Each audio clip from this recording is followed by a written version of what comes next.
नमस्कार मित्रों, आज हम आपको बताते हैं कि कैसे बनता है जन्म कुंडली में धन योग। जी हाँ, जन्म कुंडली में धन योग दूसरे घर के वित्त के घर यानी धन का भाव के रूप में जाना जाता है। 11वां घर भी धन का लाभेश भाव कहा जाता है। इन दोनों घरों का संबंध एक धन योग बनाता है। लगन कुंडली में द्वितीय भाव और पंचम भाव में, नवम भाव और एकादश भाव में या इनका स्वामी कुंडली में जुड़ा हो तो ये धन योग का निर्माण करता है। इसके अलावा कुंडली में द्वितीय भाव का स्वामी होकर के एकादश भाव में और एकादश भाव का स्वामी होकर के द्वितीय भाव में तो धन योग का निर्माण होता है। इन घरों में बृहस्पति और शुक्र जैसे ग्रह भी कर्मशः धन और भौतिक लाभ हासिल करने में बड़ी भूमिका निभाते हैं। इन ग्रहों और भाव में संयोजन जो आपकी कुंडली में धन का योग निर्माण करता है तो धन का योग का सकारात्मक प्रभाव यदि लगन का स्वामी 10वें भाव में हो तो जातक अपने माता पिता से अधिक धनवान होगा। यदि जातक के 7वें भाव में मंगल या शनि 11वें भाव में केतु को छोड़ करके किसी भी ग्रह के साथ हो तो जातक व्यापार से बहुत धन कमाएगा। यदि केतु को 11वें भाव में रखा जाए तो जातक विदेश में अच्छा धन कमाता है। जातक अपने कड़ी मेहनत और प्रयासों से समृद्धि होगा। और यदि दूसरे भाव का स्वामी 8वें भाव में है और बुध कर्क या मेष राशि में हो तो जातक समृद्धिवान होता है।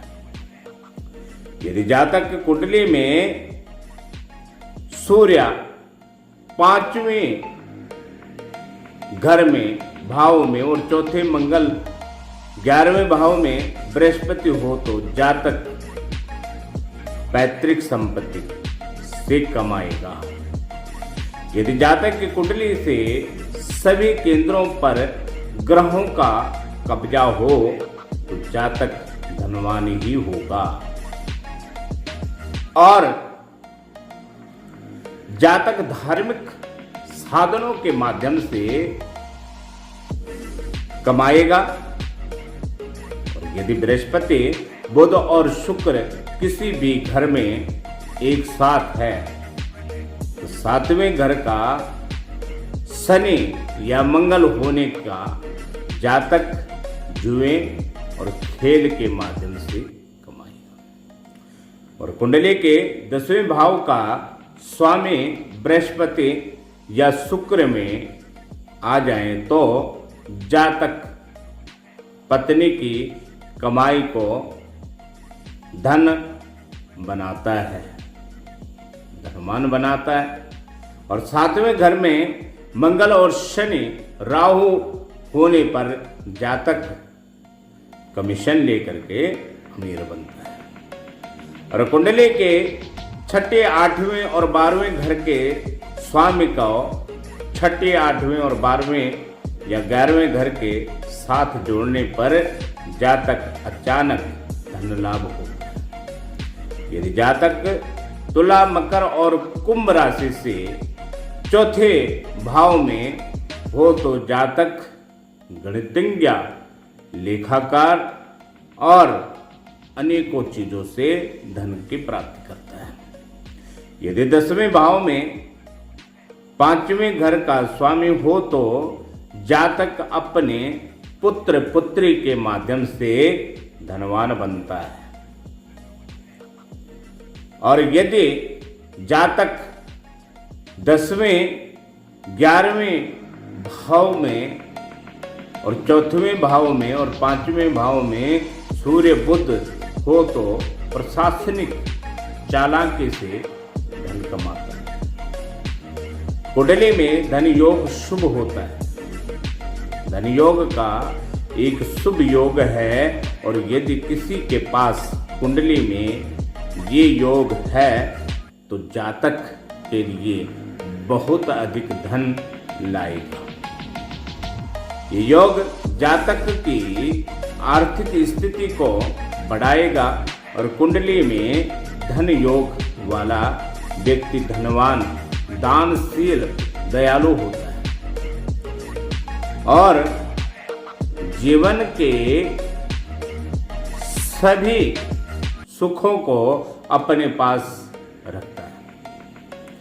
ऐसा व्यक्ति ईश्वर में आस्था और विश्वास करने वाला होता है।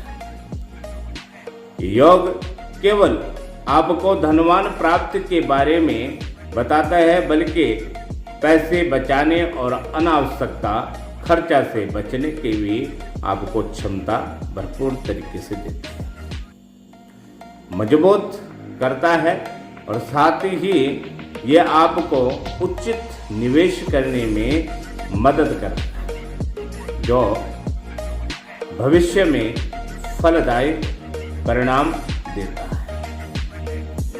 बात करते हैं कुंडली में धन योग फलदायी नहीं होता। कुंडली में यदि ग्रह के बीच में एक धन योग बनाता है तो ग्रह की स्थिति में विश्लेषण करना अति आवश्यक है।